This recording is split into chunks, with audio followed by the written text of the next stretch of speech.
खैरियत पूछो कभी तो कैफियत पूछो।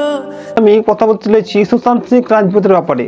আপনারা সবাই জানেন সুশান্ত সিং রাজপুত হলো একজন বলিউড নায়ক এবং একজন ইন্টেলিজেন্ট স্টুডেন্টও ছিল সে। তো সুশান্ত সিং রাজপুত সম্বন্ধে এমন কিছু বলার না যেটা আপনারা জানেন না, কিন্তু আমি এই ভিডিওর মাধ্যমে বলতে চলেছি তার সুইসাইড করার পরে যে কেসটি হয়েছে সেই কেস নিয়ে। তো আজকে আপনারা অলরেডি জানেন যে এই কেসের মধ্যে অনেক লোক অনেকজন ইনভলভ ছিল, কিন্তু এইখানে একজন ইনভলভ ছিল তার গার্লফ্রেন্ড বা বান্ধবী হিসাবে পরিচিত, যে কিনা রিয়া চক্রবর্তী। কিন্তু এই জায়গাটাতেই আসল ঘটনা, সে নির্দোষ ছিল কি দোষী ছিল না এটা প্রমাণ করতে প্রায় 4.5 বছর লেগে যায়। এবং এই প্রমাণ 4.5 বছর প্রমাণের পর হলো যে সে কিন্তু নির্দোষ ছিল এবং তার কী কারণে অ্যাকচুয়ালি তার মৃত্যু ঘটেছিল এটা কিন্তু এখনও পরিষ্কার জানা যায়নি। তার সমস্ত হোয়াটসঅ্যাপ নোট, ডাটা, ডকুমেন্ট আমেরিকাতে গিয়ে কিন্তু স্পেশালভাবে তার জাজ করা হয় এবং জাজ করার পরে জানা যায় যে এখানে রিয়া চক্রবর্তী যে নায়িকা ছিল, বলিউড নায়িকা, সে কিন্তু একদম নির্দোষ এবং তাকে ক্লিন চিট দেওয়া হয়। এখানে আমার একটা কথাই বলার যে আপনি এক জিনিস ভেবে দেখুন, যে কোনো লোক যে কোনো কারণে একটা বিশেষ কারণে বা যে কোনো কারণে হোক না, ছোট বড় কারণে সে কিন্তু ইনভলভ হয়ে গেল এবং ইনভলভ হয়ে যাওয়ার পরে তাকে জেল খাটতে হলো এবং জেল খাটার পর তাকে 4 বছর 4.5 বছর ধরে কিন্তু এই কেস নিয়ে পড়ে থাকতে হলো। আপনি একটা ভাবুন, আমাদের বিচার ব্যবস্থা কোন জায়গায় চলে যাচ্ছে, আমাদের সিস্টেমটা কোন জায়গায় করাপশনে বেড়ে গেছে। তো অবশ্যই তার একটা দরকার আছে যে সে সম্পূর্ণভাবে স্টেপ বাই স্টেপ কাজ হোক, কিন্তু তার সময়টা কত নিল এবং যে লোকটি এই কেসের মধ্যে ইনভলভ হয়ে আছে তার মাথাটা কোন জায়গায় চলে গেল, তার চিন্তা ভাবনাটা কী হয়ে গেল। আপনি এখনই গিয়ে গুগলে গিয়ে সার্চ করুন যে 2024 সালে কতগুলো মিলিয়নার আমাদের দেশ ছেড়ে পালিয়ে গেছে এবং এটা সার্চ করুন যে 2025 সালে কতগুলো যাবে। আমাদের দেশ থেকে হাজার হাজার লোক মিলিয়নার যারা কিন্তু আমাদের দেশ ছেড়ে চলে যাচ্ছে এবং এই লোকগুলি হলো আমাদের দেশের একদম স্বচ্ছভাবে তারা ট্যাক্স দিয়ে থাকে। আমরা জানি মিডল ক্লাস ট্যাক্স নিচ্ছে, মিডল ক্লাস পকেট কাটছে, মিডল ক্লাস বলে অনেক কথা হয়ে থাকে। কিন্তু আপনারা ভাবুন যে সমস্ত মিলিয়নার আমাদের দেশ ছেড়ে পালিয়ে যাচ্ছে, ইনভেস্টমেন্ট করছে না, পালিয়ে যাচ্ছে, তারা কিন্তু পালিয়ে যাচ্ছে কারণ কি? বিভিন্ন কারণের জন্য। তার মধ্যে একটি হলো বিচার ব্যবস্থা। আমাদের দেশে চলতে গেলে খুবই রিস্কি এবং এখানে বিচার ব্যবস্থাটা খুবই জঘন্য এবং তারা কোনো রকমভাবে কিন্তু এই কেসের মধ্যে ইনভলভ হতে চাইছে না।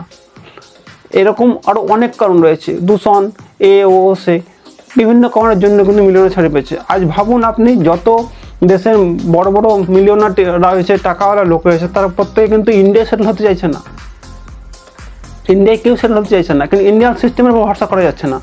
সমস্ত নায়ক নায়িকা, ক্রিকেটার, বড় বড় প্লেয়ার যতটা রয়েছে সবাই কিন্তু রাশিয়া, কানাডা, লন্ডন বিভিন্ন জায়গায় চলে যাচ্ছে এবং ইনকাম করছে আমাদের দেশে, কিন্তু আমাদের দেশের সিস্টেমটাকে কিন্তু কেউ চেঞ্জ করতে চাইছে না। নরেন্দ্র মোদী সরকার আসার আগে যে করাপশনের লেভেল ছিল, সে করাপশনের লেভেলটা আগে পিছিয়ে হলো, কিন্তু এখনও কিন্তু সেরকম কিছু উন্নতি হলো না, করাপশনটা থেকেই গেল। এবং এই সিস্টেমের উপরে যে বিচার ব্যবস্থা যে সিস্টেম, সেই সিস্টেমটা কিন্তু একদমই পিছিয়ে পড়েছে। আমাদের দেশে ইনভেস্টিগেশনের সিস্টেমটা খুবই নোংরা হয়ে গেছে এবং বিচার ব্যবস্থা তো কিছু বলারই নাই। এবং সব কিছু জনসংখ্যা বাড়ছে, চাহিদা বাড়ছে, ট্যাক্স বাড়ছে, কিন্তু আমাদের সিস্টেমের কিন্তু কোনো কিছু বাড়ছে না। সিস্টেমে যা ছিল তাই থাকবে। যেখানে একটা হসপিটাল ছিল সেখানে একটা হসপিটাল থাকবে, যেখানে একটি স্কুল ছিল সেখানে একটি স্কুলে থাকবে, যেখানে একটি কোর্টের একটি জাজ ছিল সেটাই জাজ হবে এবং এর জন্য কোনো রকম কোনো ক্যাপাসিটি বাড়ানো হবে না। আগে যেখানে একটি হাসপাতালে আন্ডারে 1000 লোক ছিল, সেখানেই আজ একই হাসপাতালে আন্ডারে 10,000 লোক থাকছে, কিন্তু এর মধ্যে কোনো কিছু বাড়ছে না। অর্থাৎ মানুষ বাড়ছে, ট্যাক্স বাড়ছে, কিন্তু আমাদের সিস্টেমের কোনো উন্নতি না। আমাদের সিস্টেমের উন্নতির দরকার এবং এটিকে কাজ খুব তাড়াতাড়ি করতে হবে, প্রত্যেকটা কাজই।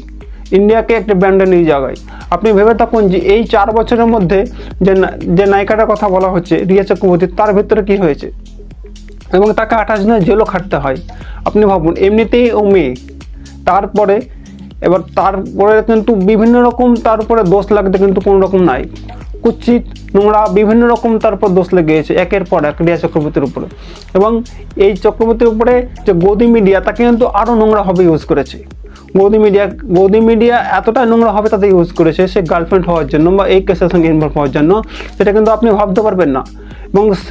এবং তার পরিবার উপর দিয়ে কতটা খারাপ গিয়েছে সেটা কিন্তু তারাই জানছে। এবং ইন্ডিয়া আমাদের আর যেমন যে সমস্ত গদি মিডিয়াগুলো এইগুলি করেছিল যে এই ড্রাগ দাও, এই দাও, তা দাও, অনেক কিছু যত যত নোংরা, যত কেউ হোয়াটসঅ্যাপ চ্যাট নিয়ে এসছে, কেউ তাও ড্রাগ দাও বলছে, যত না সমস্ত চাইছে। আজ কিন্তু গদি মিডিয়াতে কিন্তু প্রত্যেকেরই আজকে একদম A to Z যত গদি মিডিয়া আছে সবকে এসে কিন্তু একবার করে মাফি চাওয়া উচিত, মাফিনামা লেখা উচিত। কারণ তারা সেদিনকে তার কতটা দোষী না জেনে কিন্তু তারা যত পেরেছে উল্টাপাল্টা সব বলে এসছে, কিন্তু আজকের দিনে কিন্তু তাদের একবার হলেও তাদের বলা উচিত যে ভুল হয়েছে। কিন্তু কোনো কি গদি মিডিয়া বলতে পারবে?